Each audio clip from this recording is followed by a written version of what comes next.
Por exemplo, se um leigo ele comete o pecado, assim como qualquer um que comete o pecado, ele não é punido. Ele vem até o sacerdote para poder se reconciliar, participar do sacramento da reconciliação. O Papa Francisco diz que o sacramento da reconciliação não é um tribunal. Nós não podemos julgar as pessoas.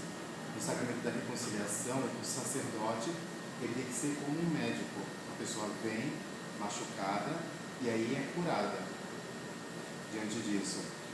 Só que, por exemplo, se acaso alguns problemas que acontecem, né, diante da parte hierárquica, nós temos que, nem sempre nós vamos fazer a questão da absolvição. Tem algumas coisas, por exemplo, se um padre, eu atendo a sua confissão, e aí depois eu vou e comento da sua confissão para alguém. Nós não podemos, porque tudo que é falado em segredo de confissão é sigilo total. Eu não posso quebrar o sigilo confissional de jeito nenhum. Se caso eu quebrar o sigilo confissional, a pessoa vai chegar para o meu superior, no caso o bispo, e vai falar que eu quebrei o sigilo confissional. Aí nós vamos entrar em outra parte, que é o Código de Direito Canônico, que é um livro da igreja onde se coloca todas as leis, todas as regras, e aí o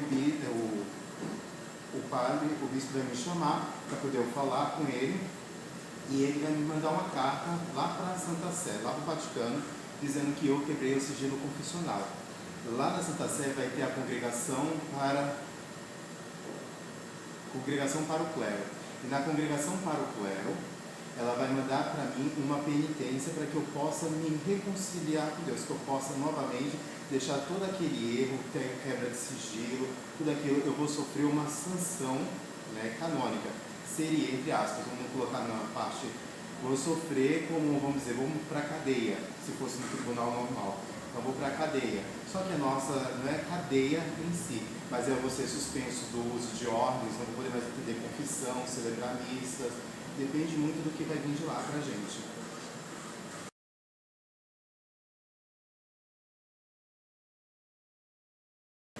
O sagrado está mais relacionado com as coisas de Deus, né? Por exemplo, nós podemos olhar uma rocha, é super sagrada para nós.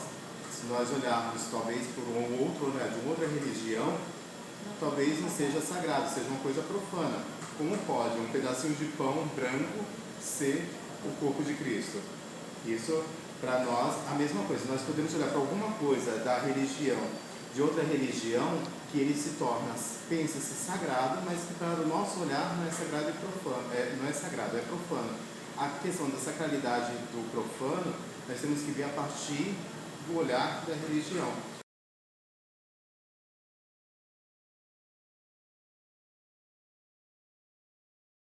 A sacralidade e o profano, por exemplo, nós temos algumas coisas que os nossos irmãos afrodescendentes, eles fazem.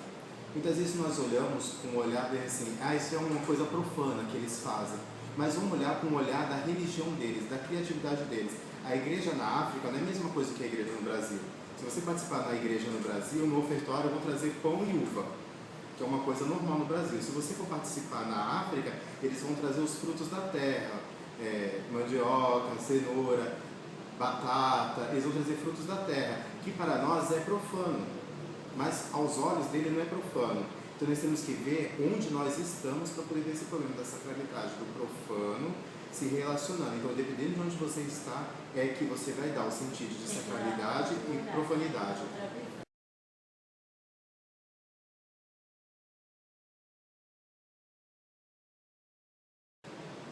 A alma todo mundo tem, né?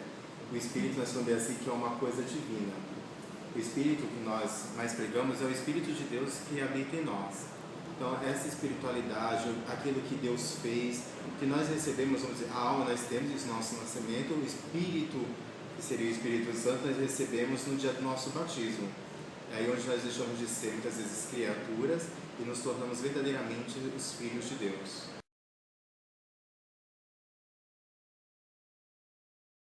O pecado é tudo aquilo que ofende ao meu próximo e não agrada a Deus. Se eu não agrado a Deus, é porque eu também não agrado o meu próximo, porque Deus está presente no meu próximo.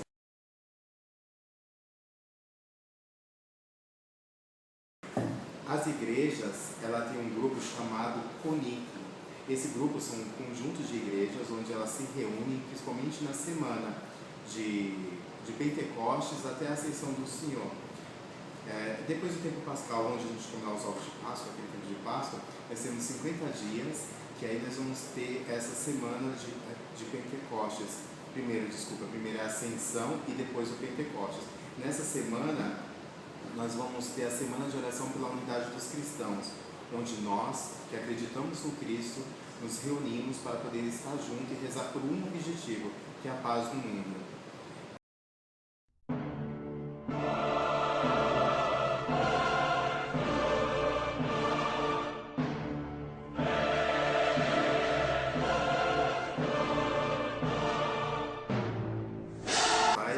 O matrimônio entre homossexuais, por quê? Porque o matrimônio, ele diz que é o casamento entre um homem e uma mulher, não homem com homem nem mulher com mulher. São pessoas de sexos diferentes que se unem no sacramento do matrimônio. Por isso que a igreja ainda não realiza os casamentos homossexuais. A igreja ela não olha mais para o homossexual discriminando como antigamente. Antigamente era uma grande discriminação da igreja. Ela olha para o homossexual com o olhar de Deus, só que nós amamos o ser humano, mas nós não gostamos muitas vezes dos atos que cometem. Nós não somos contra o homossexual, nós somos contra os atos homossexuais.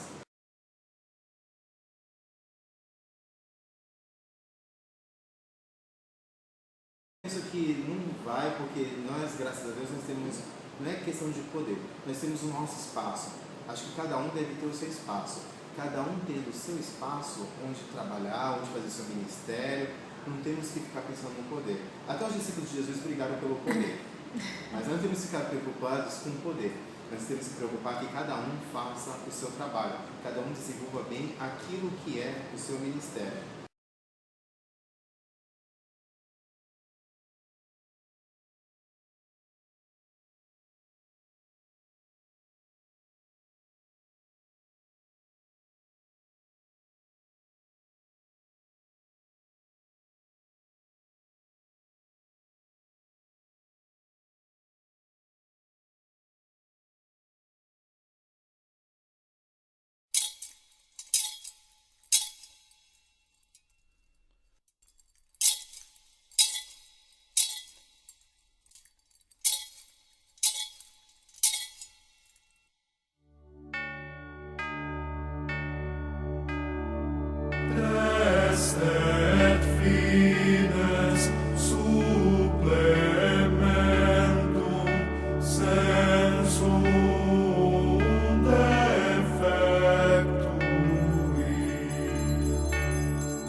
depois veio cardeal,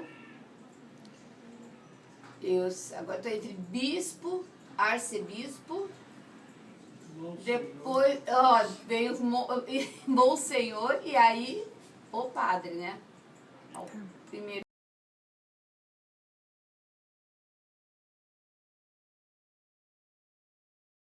Igreja, né? Seguir o mandamento das leis de Deus.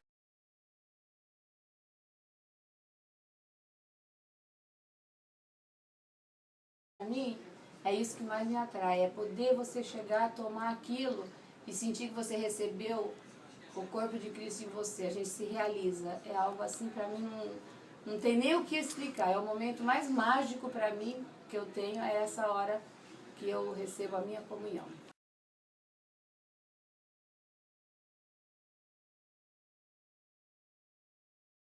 Sagrado. No meu pensamento, sei lá, são Deus. Amar a Deus, os mandamentos, né? Respeitar, procurar respeitar. E o profano, eu acho que são essas coisas mundanas.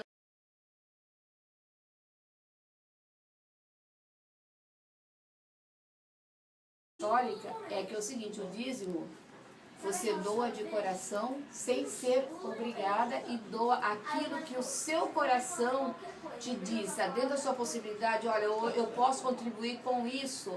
Então você vai lá espontaneamente e contribui. Outra coisa, você entra na igreja, você sai da igreja, você frequenta o ano todo e você não precisa doar, que nem eu no momento, eu mesma, eu não sou dizimista ainda, eu colaboro na hora da missa, quando vem a coleta eu colaboro, mas até hoje eu não sou dizimista e nunca ninguém me obrigou que eu tinha que ser dizimista. O que eu penso da igreja católica, da religião católica é essa, não existe obrigatoriedade.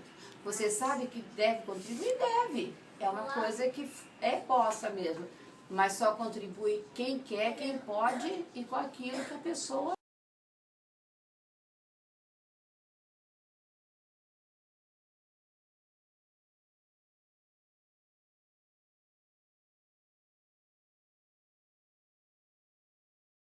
Relaxa na Bíblia, relaxa na Bíblia, relaxa na Bíblia, relaxa na Bíblia. Bíblia. Relaxa na Bíblia, relaxa na Bíblia, relaxa